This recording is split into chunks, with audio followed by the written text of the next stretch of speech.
We're going to stop sharing.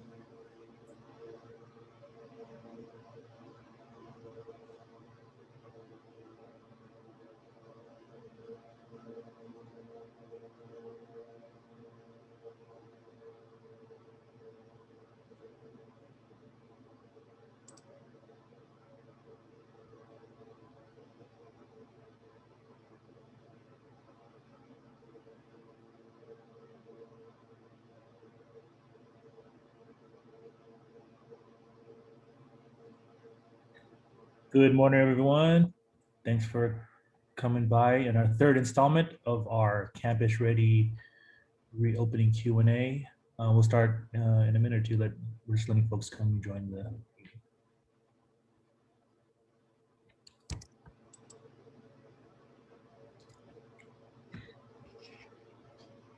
Thank you, Caesar. As we get ready to get started, one of the questions that I wanted to put up there, if I could just ask this group is, how often are we going to be doing these campus readies and for how long? And is it on the same day? So at some point when we get ready to get started, if we can address that.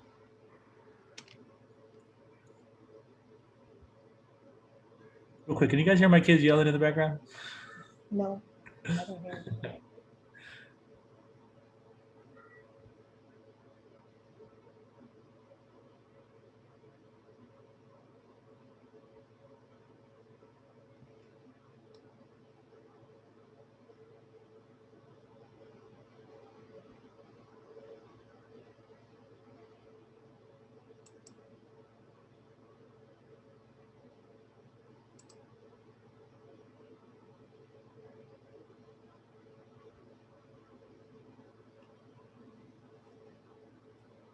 Again, folks, thanks for joining us. We'll start momentarily. If you have any questions, please add them to the chat.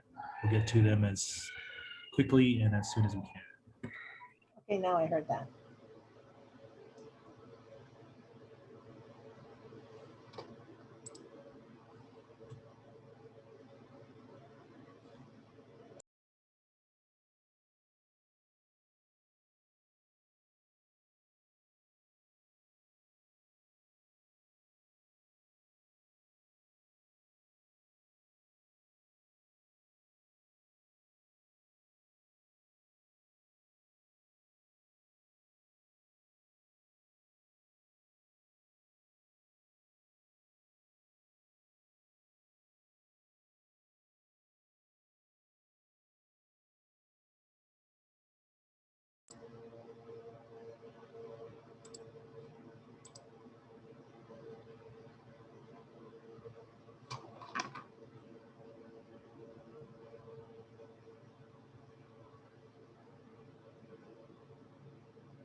Caesar, is there a certain amount of people that participate each week?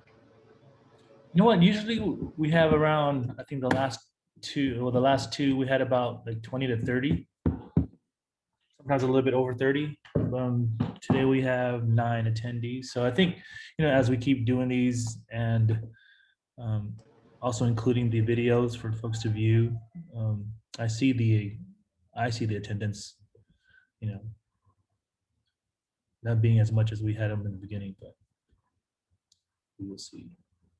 And I think this is a big week for a lot of people to be on vacation too. So yeah, that's true. I guess we could get started here. Thanks again for folks for joining our Campus Ready reopening Q&A. We could just jump into it. I don't know if anybody has any opening remarks, or we could just start jumping into questions. I would just like to start, if that's okay, Caesar. Please. And for whatever reason, everyone, I'm not on video, but today, but that's okay because sometimes my internet is unstable. But I did want to address that. Sorry, Tilly. I think the host deactivated our video.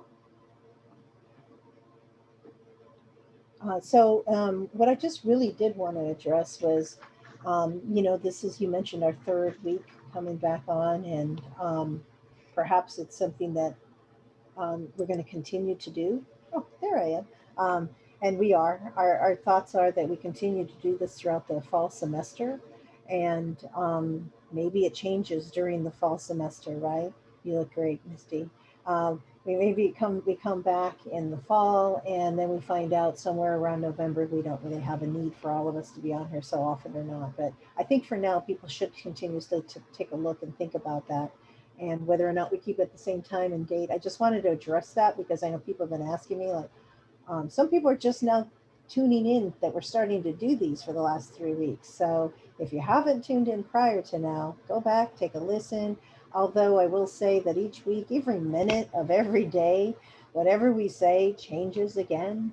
And so this is our most up-to-date way of trying to keep us communication open with the campus. And we're trying to do our best to answer any kind of questions that we have.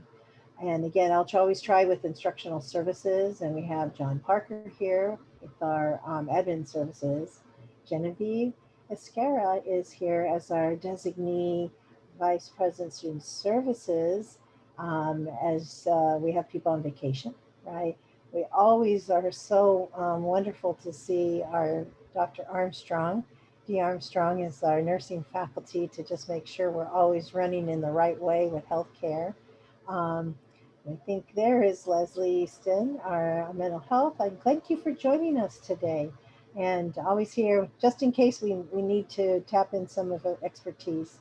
Luke Menchaca, can't thank you enough, always for helping us on outreach. And Jeannie Tyler, thank you for coming and joining me. And last week was my acting and sub, and did a wonderful job. But sometimes we always just need to have as many heads as we can on this call. So. Okay, that's all I wanted to say for starters. Caesar, shall we get started on some of the questions that we have ahead of us? Yeah, please. Here, let me. First question: can we adjust our remote services so that we can work from home? I'll try to take a stab at that and say, you mean more than we already are? Sorry, that was a little humor trying to bring it forward. So we already are remote, right? Are we trying to come back to campus, those of you that have not been on campus? Yes, we're trying to get there. Now, I know there's some opportunities for some individuals that may need to work at home. They might have some family care issues, maybe they're taking care of an elderly parent or whatever that might be. Work with your dean, work with your manager. I'm not going to give a blanket yes, no, unless anybody else here would like to do something, but I think the answer on that one is work with your manager. Certain tasks and kind of jobs can probably be done, but certain things can't be. I'm just going to put it out there and say for myself is that I'm attempting to be there 3 days a week right now. Some days it's a little bit easier, some days a little more difficult. And just going to make a comment that Caesar and I, while we are on campus at the same times, we don't even see each other. And realistically, we're in the same building, but this week we're in different buildings at the same time. So we might not even see that there's somebody else on campus right now. Hopefully, but we'll see bigger changes on that by September 20th. Anyone else want to add on that remote conversation? Yeah, I would just like to add to that, part of, it's not like it's not like, how should I say?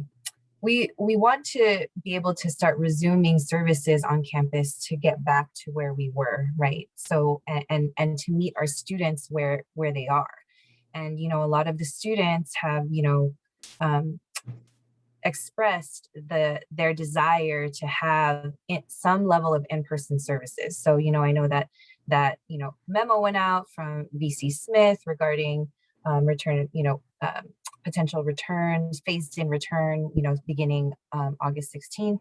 I know Student Services is working to try and do some in-person services prior to that, so that way we can get back to serving our students and meeting them where they are. So, we are remote because we had to be remote, but we are now in the position where we can start moving back to resuming services when we can, what we can in person. So I would say that. And, you know, as Tilly, you know, to echo Tilly, you know, please work with your supervisors and your managers to figure out what that looks like for you.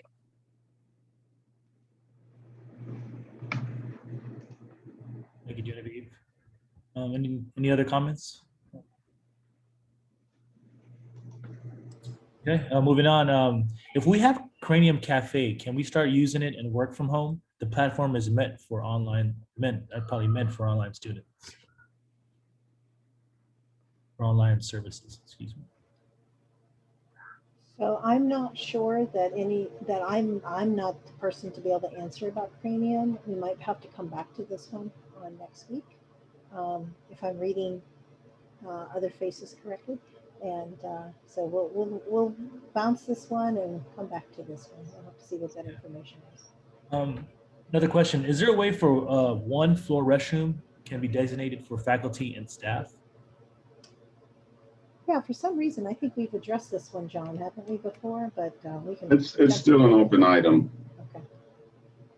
Okay. It's still a work in progress in determining if that is feasible.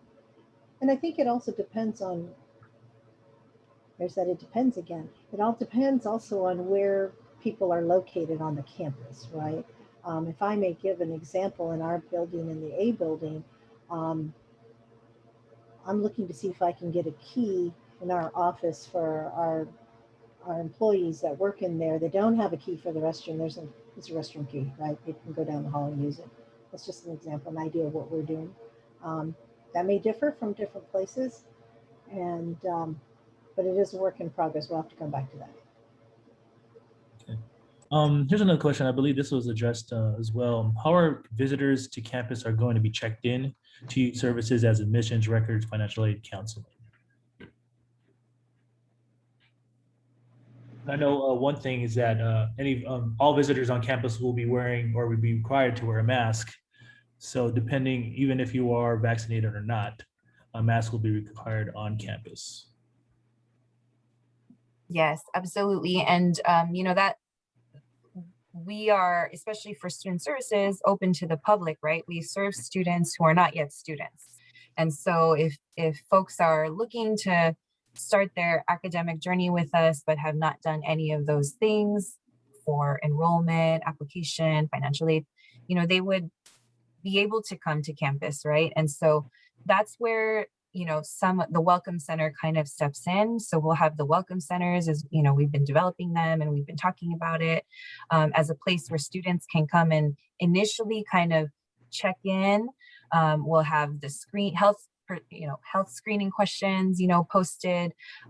We'll have information about all of the different services that those students can receive in person while they're there, as well as the services that they'd be able to receive remotely if a particular office is not open for in-person services at the time that the student is there.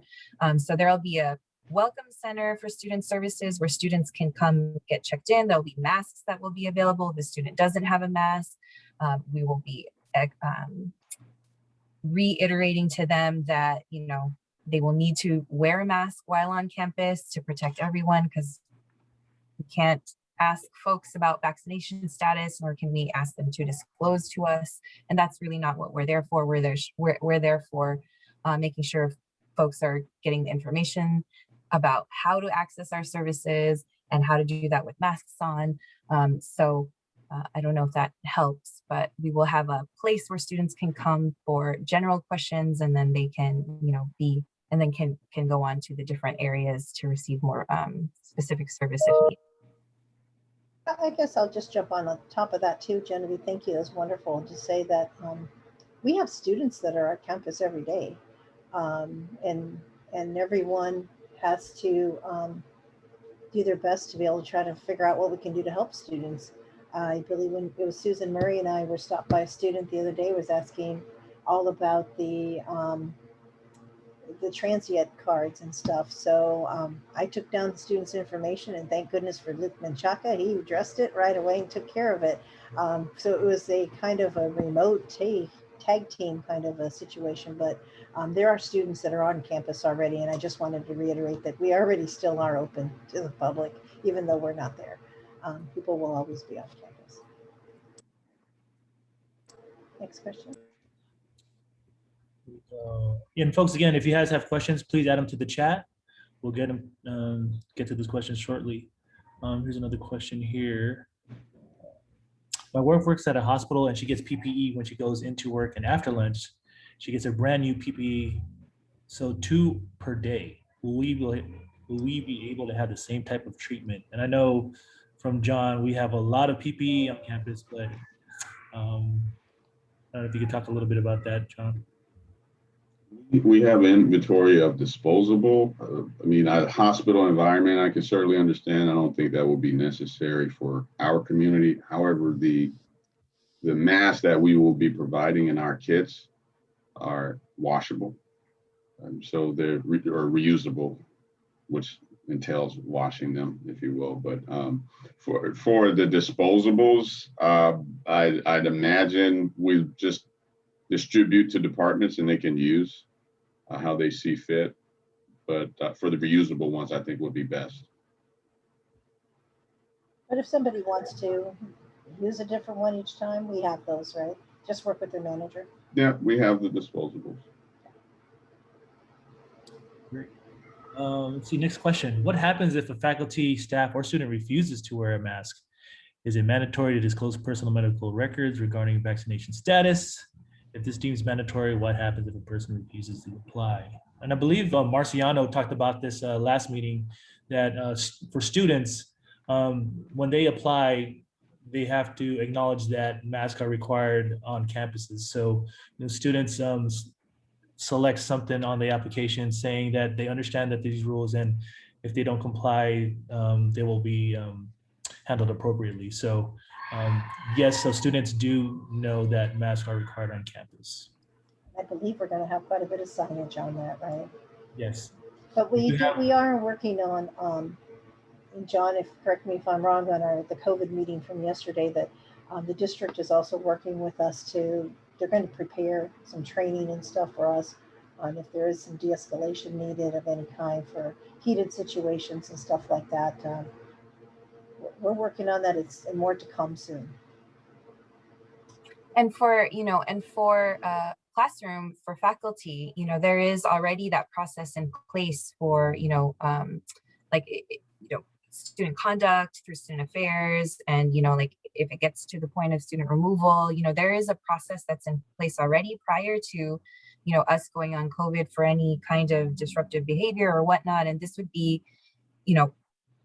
going into your classroom and not wearing a mask and refusing to do so after being informed that that is part of what they have signed up to do, falls within that. And so for faculty, you have that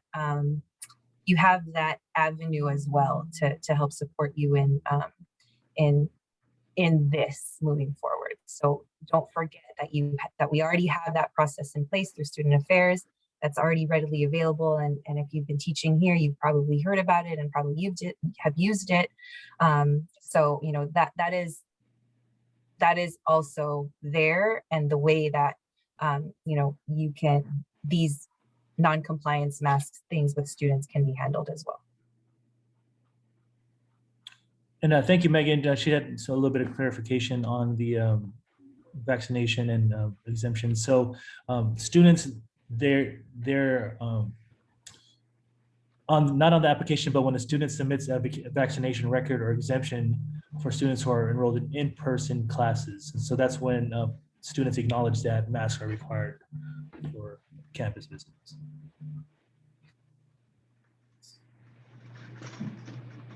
We have another question here.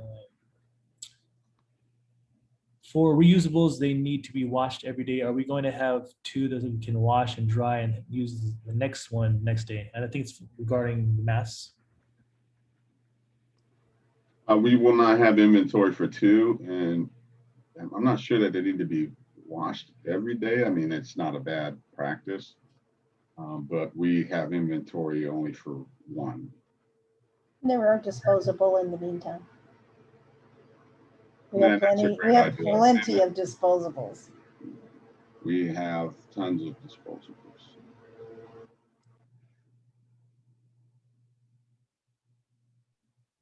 Here's another question. Okay, if someone or someone in their household is not feeling well, then they should not come. Should they not come to campus? Under what circumstances will they be able to return? I'm going to jump out there and say, and Dee, you are welcome to come on in as the nurse, but I'm going to speak at it as from administrator, and that is, please work with your manager, please work with your dean. They have the guidelines, they know. They're going to tell you what, you know, what to do and how you work with that. I've been working with a little bit with Vice Chancellor Greg Smith on this, and you know, it could be that, you know, today I call in and say, you know, I'm just not feeling the same way, but I think I can go ahead and work on my Zoom. So I'll go ahead and not take a sick day, but you know, I might work that out with my manager. On the other hand, if somebody else that things are going on, then we don't want that coming to campus, you know, so we want to be careful. This is the same old thing that we've always had with employees and students in particular, that they come into to campus or come to work, come to school when they don't feel well. And I know in my day as being a faculty member, many times I had to send students home because they just didn't know when to make that call that they shouldn't be there. I think that's the same thing that we go back to. Work with the deans, work with the managers, individual. It all depends on the situation. Dee? And I have to echo Kelly. So if you're not feeling well, I would recommend that you stay home. I would, for students, I highly recommend that you reach out to your professors to let them know what's going on, and faculty reach out to your supervisor or manager so they can best guide you.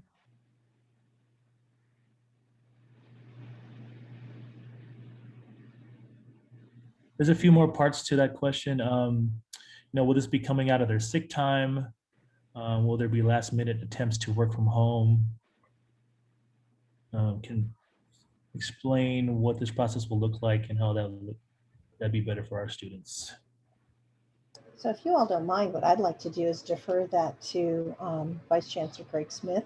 He is making some videos on this type of topics. And if we can make sure, Luke, I'll make sure I capture that from you. And John, if we can get that to Greg, I think that would be best bet coming from him.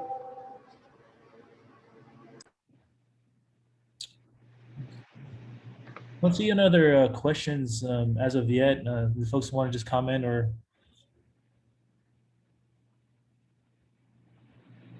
Yeah, I'll just follow up on the PPE requests. Please continue to forward them to Dina and I. If there are plexiglass requests, I do have the walkthrough information from Tilly and Denise and Marciano for plexiglass requests. If your request was not submitted to your VP during the walkthrough, please feel free to send that to Dina and I also, and we'll submit a work order and keep you apprised of the status of that work order and the ETA. Just like to also remind that we have converted over to FormStack for the campus access notification. It seems to be working pretty well. Received the distribution of those that are going to be on campus. We fielded quite a few questions regarding the work schedules. If there are multiple people with varying work schedules within a department, I think it's just best to indicate the days for the department rather than individual schedules. If we had to revert to contact tracing, I think we can do so in just discussing with managers or individuals rather than resorting to this particular form. Just want to make it a little easy and efficient for everyone because it can be cumbersome. I experienced that myself when I was inputting my various days and hours. But for any questions regarding FormStack, please forward them to me. Caesar, do you have some more questions? Yeah, here's a couple here. Let's see. Cases are rising in San Diego as the Delta variant makes its way into our community. Some of us and our households will not or cannot be vaccinated for a variety of reasons. One being is that it is not available for children under 12, and the Delta variant is going to be far more dangerous to them. Vaccinated people can also get COVID knowingly and unknowingly and pass it on to their families. Spending a large amount of time with unvaccinated individuals in small spaces really advisable. So I guess my question would be, I need more clarification. I don't know what small spaces people are talking about because um, there shouldn't be small spaces. I mean, we're still coming back, but we're also coming back, like you said, I think you started off the conversation today, Caesar, mask, right? Well, whether you're vaccinated or not vaccinated. So I'm not really sure about small spaces, but I can say something that I believe in our exec cab this week that we all had a great discussion about committees and shared governance participatory governance meetings and committees at the campus that the exec team was all supportive of continuing Zoom for the fall. Am I correct on that? Isn't that what I heard, John and Caesar? And Genevieve, right? Wasn't that correct what I heard? That we're going to continue with those types of things in a Zoom environment like as college council, all those kind Yes, of committees yes. will continue. So I don't want people to get the impression, maybe that might be where some of that question is going, Caesar, I'm not sure. If people are thinking, hey, I'm going to be in a meeting now all of a sudden, um, there might be a couple places that you might find it that people are asking. Um, I'm going to do my best just to say that when I have the dean's meeting, we're going to try to do once a month in person. And we're trying to find a large enough space for us still, just in case, even though social distancing is not required. I still think I'd like to offer that. And also try to see if I can have the Zoom ability as well. So I'm going to try to offer both. And that would be my recommendation with others. Work with your peers, work with your deans, and I keep saying the same thing, but make sure that make sure you're being heard. Make sure you tell the people that you're working with and ask those kind of questions. I can't do a blanket for everyone on that piece of it, but I'm just not seeing where a small space is going to be at this moment in time. I would recommend people use the larger spaces when they can. And I think uh, Jennifer commented that counseling offices would be considered a small space. Oh, okay, thank you. Well, as I had said, I've been saying this for about 4 months, that we do have other spaces available for counseling, that we had already designated some of the classrooms for the fall semester in the L building, if I'm not mistaken, Jeannie. Didn't we talk about L was we were not purposely putting anyone in there, so those L classrooms were available for sessions if people needed them, and we had offered that long before. I haven't had any takers yet on it. Maybe that's what that question is that somebody wants to use that space. Great. Great. Is there a way that a floor per each building be designated for faculty and staff?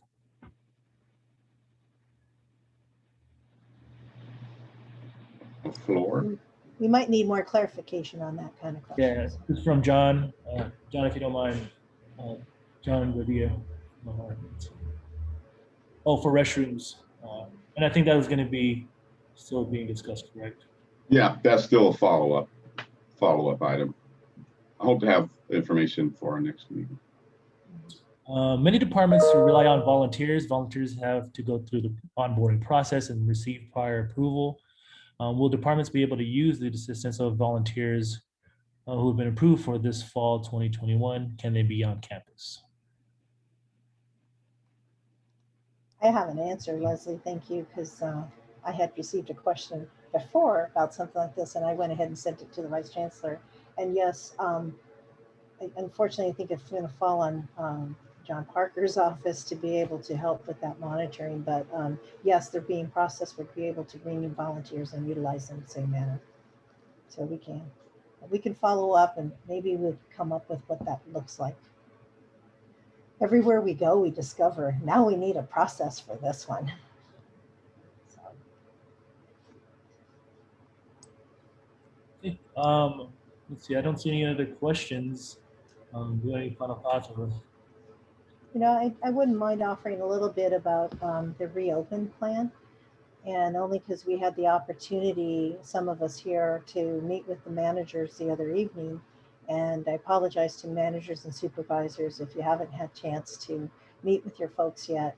I don't mean to step ahead, but the reopen plan itself, we're really trying to get it updated, but every minute that we update it, something else changes. So we can't seem to keep up with that. But what I would say is, John, wasn't there 4 phases in the reopen plan?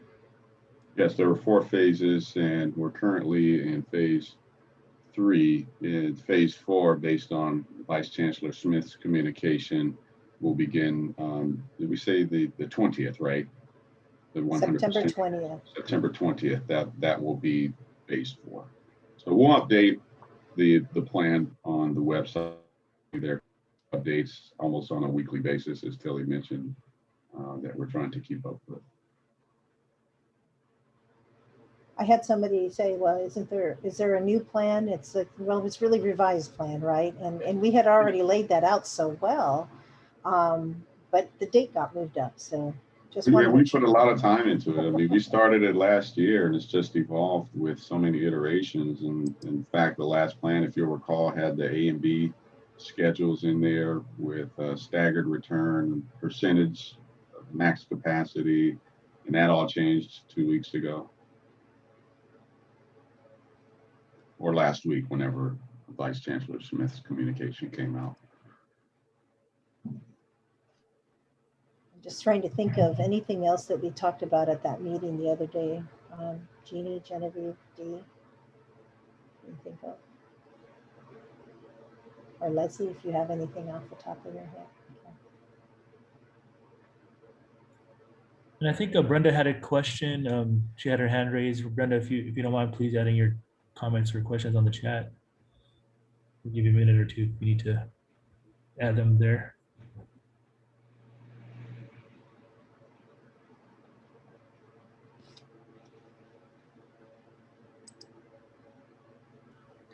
I don't mind sharing just a thought in the moment of silence that we have here, which is that this is a stressful time for everybody on every side of this return to campus and the Delta variant. And I think the ambiguity of the ever-changing tides of what this return looks like and what our requirements are.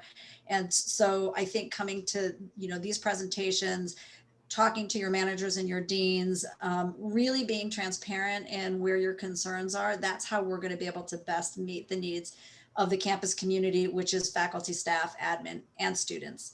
And so just kind of knowing that there's going to be some stress and anxiety and being really proactive in a solution focused way, like in a, how do we problem solve this? How do we brainstorm this? How can I work within this construct? How do I advocate for myself? But doing that from the framework of we all want to get back and serve our students. That's why we're here.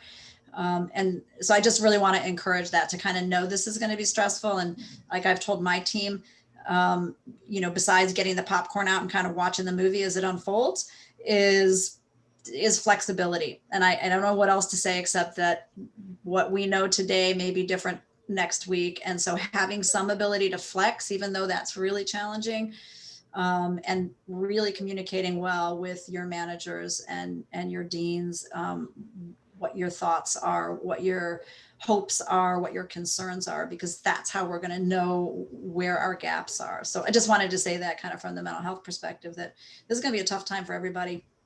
But the goal is to get back and to serve our campus community, and so trying to stay flexible and all of that.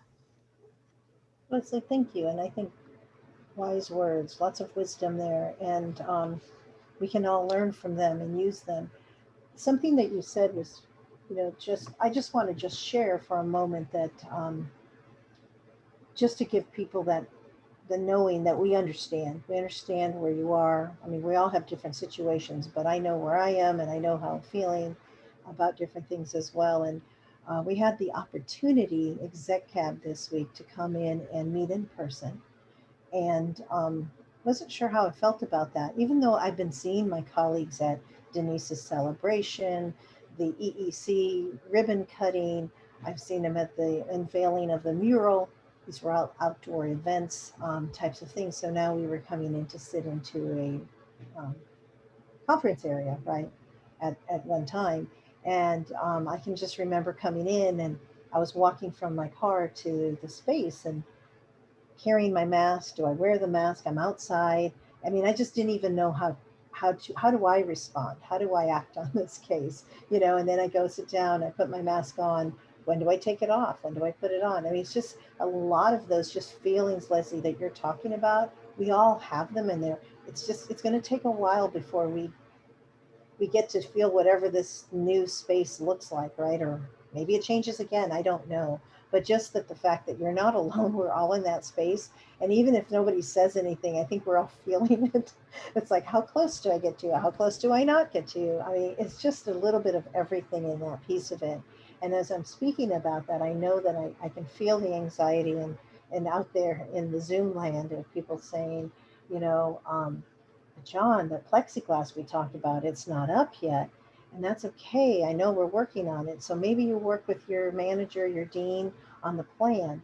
Maybe the space that the office spaces were supposed to have plexiglass. Can we work on an alternative schedule? The person that was supposed, that not the two people being there at the same time, back to maybe an A-B plan for temporary until it does get up. I'm just making sure that people, we don't throw barriers up for ourselves, right? And say, oh, now that's not there. What do I do? And then makes ourselves more anxious. And then we have to call Leslie and contact her even more often. So I just kind of wanted to throw that because something that you were saying, Leslie, just kind of struck me. And I thought, oh, maybe I'll just share a little bit from my perspective. I mean, I have a lot of colleagues here that were in the same meeting with me on Tuesday. And they may not have felt the same way, but I know those are just things that I went through. Even just parking in my parking spot that I used to. And I don't know about all you, but walking up those stairs, coming up from, you know, the cafeteria up to the A building just about killed me. Uh, you know, so that was for good enough reason for me to go to work just to get that much exercise. But sorry, I didn't mean to jump in, but I just thought I wanted to share after what you said. Thank you, Tilly. Let's see, we have another question. If we have staff of counseling in the A building and counselors in the L building, what about safety issues late night for the counselors? So I can address some of that, and anybody else can jump in too if you like. But we do have, I just want to say, first I'd like clarification on late night, but we will have classes and have had classes over the past year in the T building, in the S building. So those are things that, and we can move them. It doesn't have to be there. If it's going to be in the evening, we can put them in those other spaces. I was speaking L building for counselors just to kind of solve in general of a space. That doesn't mean it have to be at nighttime. As a matter of fact, I think Dean Tyler will be the first to tell you that I had told her people that when they wanted a night class, sure, as long as it can be offered in the S building or the T building. This is part of our evening programming that we're trying to keep people in clusters and keep people all together in the same spaces. Not next to each other, but you know what I mean, in the same building. And that just provide a little more safety. So I hope that helps with that one. We can always look at things and make changes as well. Would like clarification on late hours. And then we would like to know those dates and times so that maybe they're built around the times that students are on campus. Another question, will elevators be available? And just an observation, me and Luke and communications office was there this week, and we had to move stuff back and forth. And so the elevators in the A building were off. So we'll. Elevators will be available upon request through the summer months. You could send the request through to business services to me with the dates and the times. Great, thank you, John. John, does that change when the semester begins? That does change when the semester begins. So when somebody puts their stuff into FormStack and they need the elevator, how do they put that request in if they're coming between now and before the semester begins? Yeah, if there's a need for the elevator between then, they could just send an email to me or to Dina or both. There's also in the form stack the availability by week. It's like a special request or a comment. There's a section. Even better.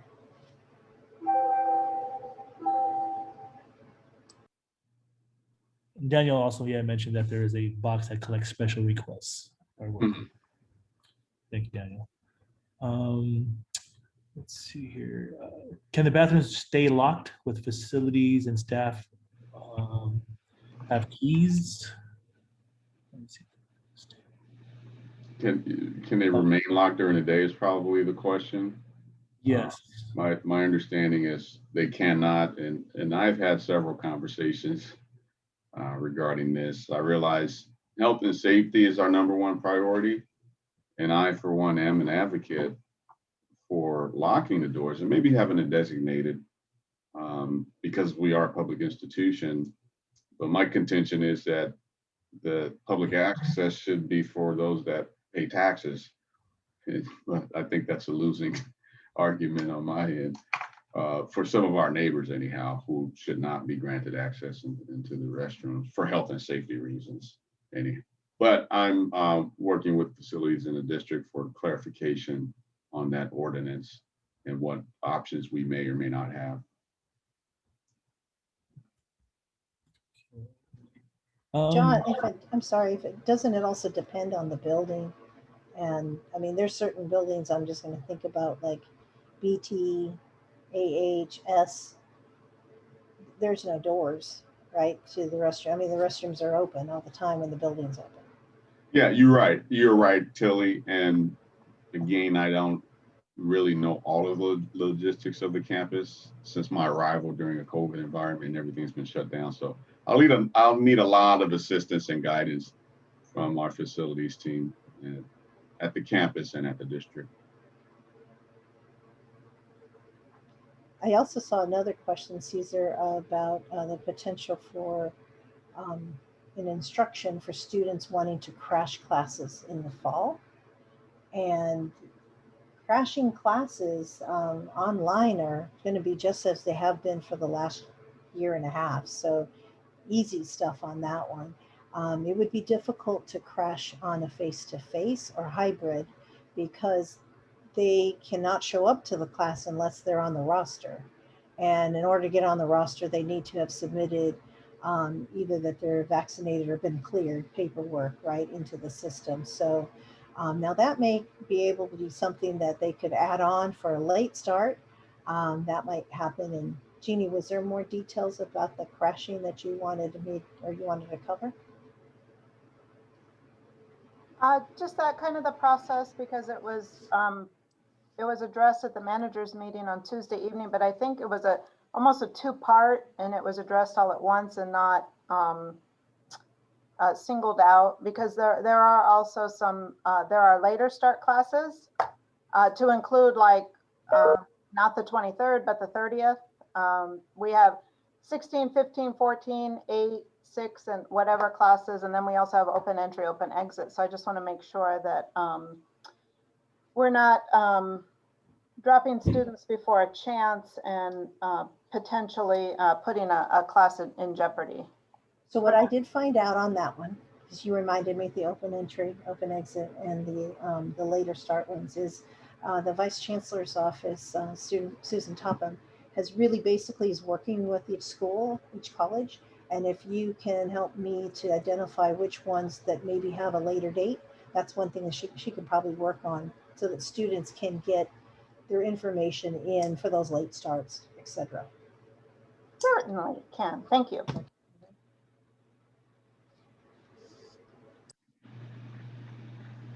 Did not see any more questions. Do any folks have any final thoughts or comments?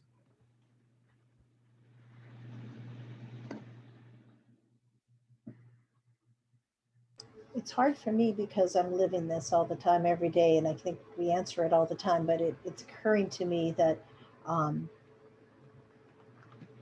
had the opportunity to go on a vacation last week, and I really felt like I just came out of like a cocoon or a cave for the first time in a long time. It was actually my first vacation in about 2.5 years. And so I just didn't even know how to join society again. So I guess it's leaning on each other and helping each other with that and saying it's okay.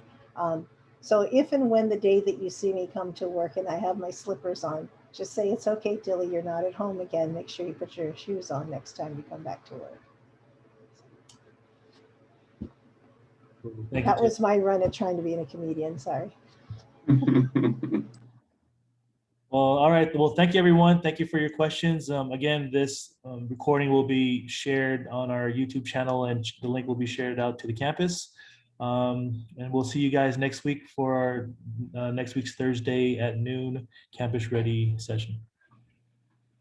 All right. Thank you, everyone. Thank you.